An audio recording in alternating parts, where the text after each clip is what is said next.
नमस्कार, बिहार न्यूज देख रहे हैं आप। मैं हूं सुमन राज। बख्तियारपुर रेलवे स्टेशन के पश्चिमी छोर पर ट्रेन की चपेट में आने से एक युवक जख्मी हो गया, जिसे रेल पुलिस ने इलाज के लिए अस्पताल में पहुंचाया। जख्मी युवक की पहचान मधेपुरा जिले के बरदाही थाना क्षेत्र निवासी नंदन ऋषिदेव के रूप में की गई। बेगूसराय जिले के बछवाड़ा में शुक्रवार की रात हुए स्वर्ण व्यवसायी के दुकान में 23 लाख की डकैती को लेकर स्थानीय दुकानदारों का आक्रोश थमने का नाम नहीं ले रहा। हालांकि पुलिस के द्वारा भी लगातार कार्रवाई की जा रही है और अपराधियों के शिनाख्त का प्रयास भी किया जा रहा है। इसी क्रम में पुलिस के द्वारा श्वान दस्ते को बुलाकर भी अपराधियों को पकड़ने की कोशिश की गई, लेकिन दुकानदारों का कहना है कि विगत 1 महीने में तकरीबन 10 चोरियां अब तक हो चुकी हैं। हम अभी सभी दुकानदारों लोगों का एक बैठक चल रहा है। इसमें यह बैठक इस उद्देश्य से बुलाया गया कि लगातार आए दिन बछवाड़ा में महीना के अंदर लगभग 10 से 15 घटनाएं हुए चोरी की, जिसमें अभी तक प्रशासन द्वारा किसी का भी उद्भेदन नहीं हो सका है। पटना में कोरोना के बढ़ते संक्रमण को देखते हुए पटना जिला प्रशासन ने भीड़ भाड़ इलाकों को कम करने के लिए दूसरी जगहों पर उन्हें शिफ्ट करना शुरू कर दिया है। वहीं मीठापुर सब्जी मंडी को गर्दनी बाग स्टेडियम में शिफ्ट किया गया है। दुकानदारों का कहना है कि आमदनी नहीं हो पा रही है, परेशानी बढ़ गया है, सरकार को कुछ सोचना चाहिए। बहुत दिक्कत है, दिक्कत हो रहा है, बहुत दिक्कत है। बिक्री है नहीं है, जा गाँव खाइए नहीं आ रहे हैं ना गाँव के नहीं। और ये सब्जी का रेट वही है या कुछ बढ़ा है? भाव तो घटते जा रहा है, भाव घटते जा रहा है, बिक्री है नहीं। बेगूसराय में तेज रफ्तार कार ने एनएच पर एक किसान को कुचल दिया, जिससे कि मौके पर ही उसकी मौत हो गई। घटना से आक्रोशित लोगों ने शव के साथ करीब 2 घंटे तक एनएच 31 को जाम कर विरोध प्रदर्शन किया। पूरी घटना बलिया थाना क्षेत्र के पोखरिया ढाला के पास एनएच 31 की है। वहीं घटना की सूचना पर बलिया थाना पुलिस ने मौके पर पहुंचकर आक्रोशित लोगों को समझाकर मामले को शांत कराया। मजदूर क्लास के थे ये, जो कि इन लोग बटैया वगैरह अथी करके खेती करने जा रहे थे, खाद लेके रोड से इस पर हो रहे थे। उसी दौरान उधर से करीब 100 के स्पीड में गाड़ी थी, डिजायर मतलब थी गाड़ी, और मारते हुए वो भाग गए। तो इनका मतलब गरीब परिवार से है, तो इनका मांग है कि उचित मुआवजा मिल जाए। पटना जदयू के संसदीय बोर्ड के अध्यक्ष उपेंद्र कुशवाहा ने कहा है कि जातीय जनगणना पर जदयू पार्टी का स्टैंड साफ है। कहा कि सभी पार्टियों को एक साथ बैठक करने की जरूरत है। वहीं विपक्ष जातीय जनगणना की आड़ में राजनीति करने में लगे हुए हैं। कहा कि कुछ पार्टी को इस पर राजनीति नहीं करनी चाहिए। तो हमारी पार्टी का स्टैंड भी बिल्कुल क्लियर है। सरकार के रूप में माननीय मुख्यमंत्री जी ने भी कहा है कि जातीय जनगणना के लिए ऑल पार्टी मीटिंग हम करेंगे, तय करेंगे कैसे करना है। तो यह मामला अब ऐसा है ही नहीं, कुछ पॉलिटिकल पार्टी के लोग इसको लेकर राजनीति करना चाह रहे हैं। वहीं पटना में कांग्रेस विधायक दल के नेता अजीत शर्मा ने कहा है कि जातीय आधारित जनगणना कराना बेहद जरूरी है। कहा कि हमारी पार्टी माननीय मुख्यमंत्री नीतीश कुमार को जातीय जनगणना पर समर्थन करती है। सभी लोगों ने सदन में सर्वसम्मति से पारित किया कि बिहार में जातीय आधारित जनगणना होना चाहिए। उसके बाद डेलीगेशन हम लोग आदरणीय प्रधानमंत्री जी से मिले, माननीय मुख्यमंत्री के नेतृत्व में, वहां से भी कोई आश्वासन नहीं मिला। लेकिन आपको बता दें, जातीय आधारित जनगणना बिहार में होना चाहिए। मैं माननीय मुख्यमंत्री से आग्रह कर रहा हूं, आप रुक क्यों रहे हैं? नवादा नगर थाने के लोहानी विघा गांव से शनिवार की सुबह लापता हुए 7 वर्षीय अंशु कुमार को सकुशल बरामद करने के लिए परिवार के लोग नवादा के आईटीआई के पास पहुंचे और ग्रामीणों के साथ सड़क को घंटों जाम रखा। इस दौरान लोगों ने पुलिस के खिलाफ न सिर्फ नारेबाजी की, बल्कि टायर जलाकर अपना विरोध भी जताया। वहीं इस मामले पर थानाध्यक्ष ने कहा है कि आवेदन परिवार की तरफ से दिया गया है और आगे की कार्रवाई की जा रही है। बेटा के 10 बजे दिन में कल उठा करके ले चल गया। कौन? मनोज सिंह और बबलू सिंह। कारण?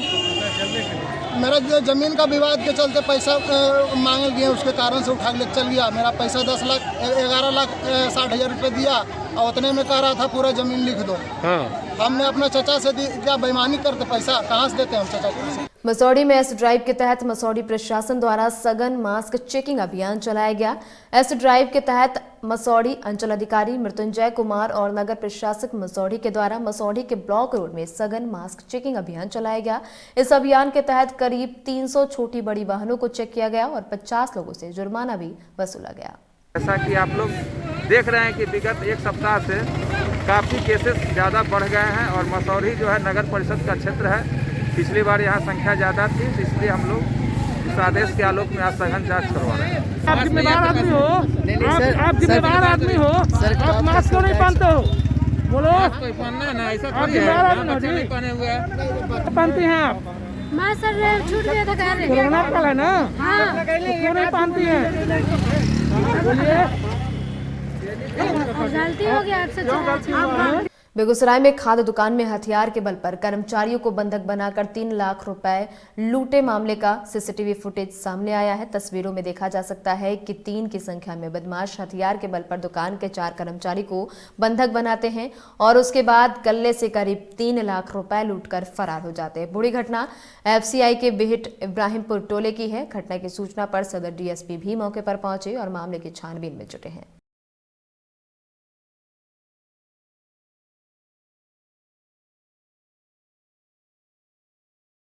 भागलपुर में लोकनायक जयप्रकाश नारायण सदर अस्पताल काम में डीडीसी प्रतिभा रानी और civil surgeon doctor Umesh Sharma के द्वारा निरीक्षण किया गया। भागलपुर में बढ़ते कोरोना को लेकर विशेष पहल को देखते हुए यह निरीक्षण कार्य किया गया। इस दौरान अस्पताल में मरीजों के लिए पर्याप्त बेड, ऑक्सीजन, दवाइयां, चिकित्सक और ब्लड की स्थिति का जायजा लिया गया। कोविड संक्रमण बढ़ा है, इसलिए हम लोग इसमें कोशिश कर रहे हैं कि रेगुलरली ये इंश्योर कराएं कि जो भी पॉजिटिव पेशेंट्स हैं उनको डेली हॉस्पिटल से कम 2 बार कॉल्स हो और उनका स्टेटस लिया जा सके। किसी को अगर मेडिकल केयर की आवश्यकता है तो उनको फिर हॉस्पिटल में ला के मेडिकल केयर उनको जो भी रिक्वायर्ड है वो सुनिश्चित कराया जा सके। और वो सुनिश्चित कराने के लिए हमें जो भी प्रिपेयर्डनेस चाहिए वो देखने के लिए यहाँ पे हमारा कोविड हेल्थ सेंटर है। इसी के लिए यहाँ पे क्या अपील रहेगी मैम भागलपुर वासियों से? यही अपील रहेगी कि सभी लोग अगर अपना ध्यान रखेंगे तो हम लोग सभी लोग अपना बचाव कर सकते हैं। मास्क को पहनना है और सोशल डिस्टेंसिंग को फॉलो करना है जितना हो सकता है। सभी लोगों का काम, सबको लगता है कि मेरा काम ज़रूरी है, वो सब बातें सही है, लेकिन कोशिश करनी है कि हम लोग हमेशा मास्क पहने, सोशल डिस्टेंसिंग करें, सैनिटाइज़र का इस्तेमाल करें, हाथ धोएं। बाहर का खाना खाने से कुछ समय के लिए हम लोग रुक सकते हैं। और अब बात करेंगे औरंगाबाद की। जिलाधिकारी सौरभ जोरवाल की अध्यक्षता में एनआईओएस से सामुदायिक स्वास्थ्य कार्यकर्ता का प्रशिक्षण प्राप्त ग्रामीण चिकित्सकों की एक बैठक समाहरणालय औरंगाबाद के सभागार में आहूत की गई।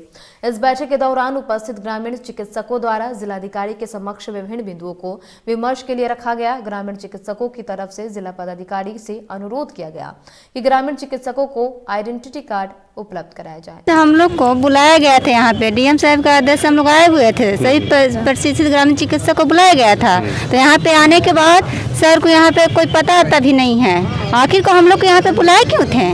बुलाए थे ना सर। जितना भी ग्रामीण चिकित्सक आदमी कहाँ से लोग आया हुआ है यहाँ पे, कोई कहाँ है, कोई कहाँ है, कोई कहाँ है। तो हम लोग को आखिर को बुलाए थे तो हम लोग को काम पे लगाया जाए। हम लोग का एक ही मांग है।